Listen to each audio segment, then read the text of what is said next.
We've been getting a lot of requests from our viewers asking about our Roadmaster Comfort Ride, or the new suspension we put on our RV. So I wanted to do just a real quick video this week, just kind of give everybody an update on our new suspension. Now, just in case you're not, or you're new to our channel, or you don't know what's been going on, I do want to give you a little bit of a background first. About a year and a half ago, we were in Elkhart, Indiana, and I happened to notice our wet bolt was missing. It was completely gone.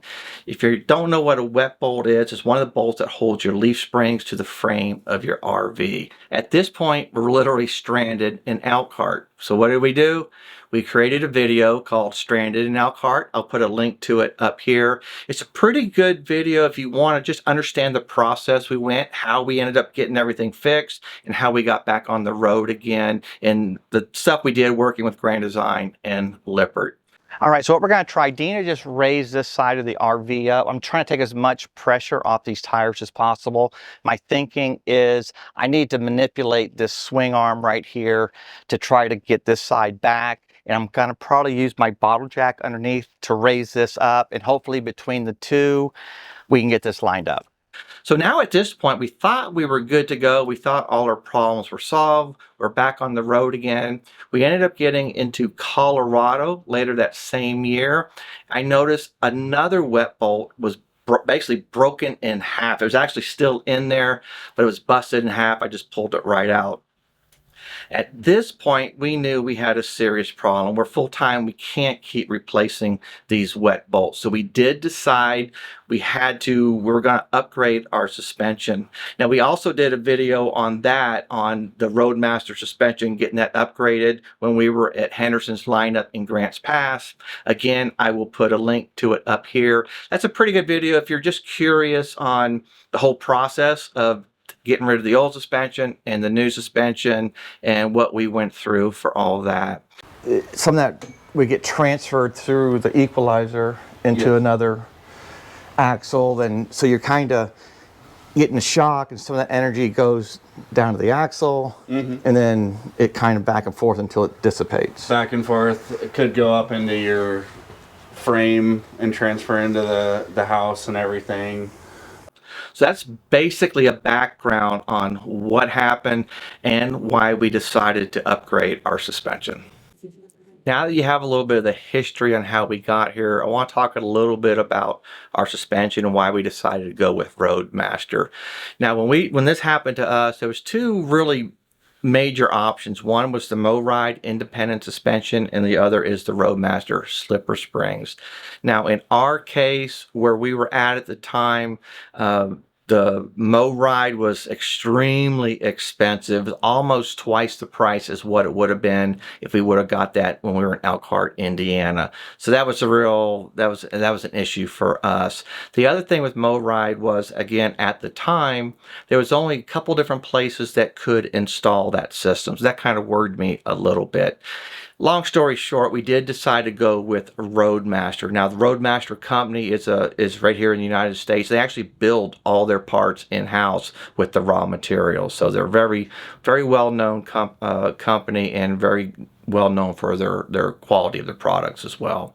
So with all that, that's really why we decided to go with Roadmaster. Now, I have some part numbers here and some pricing, just in case this is something you're thinking about. I just want to give you a ballpark idea on, kind of what we spent in the process. So, again, we had the Roadmaster Comfort Slipper Springs. The model number is 2580, and we also have the 2580-50. Now, that's because we have a third axle. So the 2580 covers two axles. The 2580-50 covers the third axle. Now, we could have stopped there, but we also added in the shocks. Now, the shocks are part number basically 2470, and then 2470-50 for the third axle. So you don't have to get the shocks. You could just use the slipper springs by themselves, but we figured if we're going to do this, let's go all the way and get the shocks as well. And I think we made a pretty good choice. Now, the price for the 2580, again, this is the slipper springs for two axles. It's about $1,000.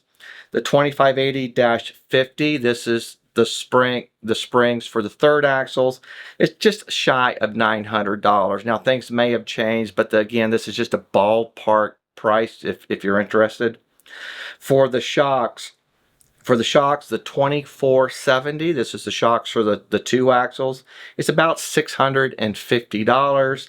And the 2470-50, which would be the shocks for the third axle, it's about $350. So everything all said, parts was about $2,900. Now, I know you can go online. You can probably get this a little bit cheaper, but I think honestly where you're going to save any money at all would be on labor. Now, we had this installed in Oregon, which is fairly expensive, and we paid about $1,600 for labor. I'm sure if you're out east, you can get that a lot cheaper. But I did kind of want to give you all that just in case you're interested, something you're thinking about, and this could, be a make it or break it for you as well. So now that we have the history, we kind of know what we're talking about with the suspension, the part numbers. Let's get into basically our updates. Now, everything I'm going to tell you is based on us having this suspension for 7 months and approximately 2,100 miles on the RV. All those miles were in the Pacific Northwest. Not that it really matters. First thing I want to talk about are the shocks, or in our case, the lack of a particular shock. We have the Momentum 397TH, and one of our rear shocks, they could not install it just because of our second bathroom where the drainage comes out. It's right where that shock would need to be installed. Something I still might do is see about rerouting that the black tank drainage so I could install the shock. But up to this point, I can't notice that it's not there as far as the ride. Again, you don't even have to install these shocks. It's a separate kit or separate package. It's the slipper springs is really the main part of this. The shocks just help out. So it is, again, something I may end up installing at a future time. I want to talk about tire wear. Now, when we first had these installed, when we first had the Roadmaster suspension installed, we were scheduled to get an alignment. I wanted to make sure all the tires were aligned. At that point, the alignment tool at Henderson's, it just couldn't handle our 8K axles, so we never did get them aligned, to be honest with you. We were back at Grants Pass earlier this year for some general maintenance. We want to get some bearings repacked. I did get them to try the alignment again, and still they couldn't do it. So we never did get our RV aligned. It's still something that I would like to do in the future, but I just have to kind of plan it and plan it around our travels. But so far, I do keep an eye on the tires, the tire wear. Everything does seem fine. So if we are out of alignment, it has to be very minute. Again, we only have about 2,100 miles on these tires, but I do think that would be enough. If they were way out of alignment, I should start getting some cupping or something. But so far, we're good with that. The other thing I wanted to talk about is leveling. Now, this is probably the biggest difference that we've seen so far. When I say leveling, I'm talking about when we get to a new RV site, we disconnect and we level the RV. What happens now, in some cases, if these sites aren't level, I can get one tire off the ground and the other two tires are still on the ground. The reason for that is these are all now independent. Each axle is independent of the other.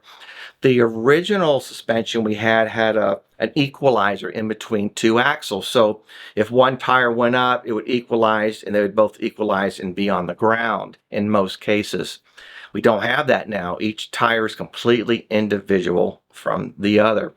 So what I have to do, or what I started doing, is once we level our RV, if I do see a tire is off the ground, it's usually the rear tire, the far rear tire of the RV. If I do see that's off the ground after we level it, I will raise it up slightly, put enough to get a block underneath there or a piece of wood, then I'll actually re-level the RV again.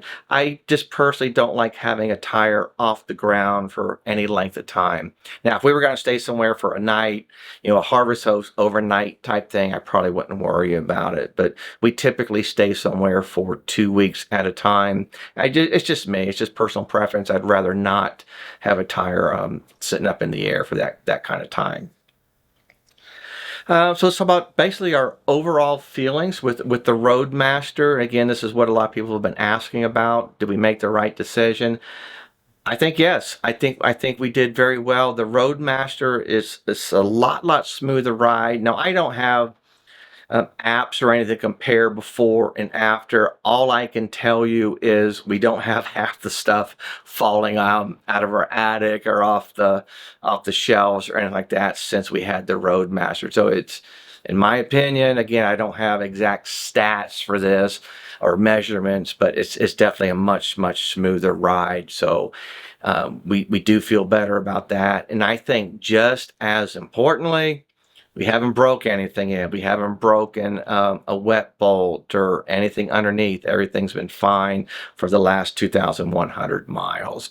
The other nice thing with our new suspension is it really has about half the moving parts as our original suspension. I forget now off the top of my head. I think the original suspension had about 14 moving parts. I think the Roadmaster has 4, if I remember correctly. So that's kind of a little peace of mind as well. So that's where we stand. Again, the Roadmaster slipper springs and the shocks, we absolutely love them. I would recommend them, especially if the Mo Ride is something that you looked at and might be a little pricey.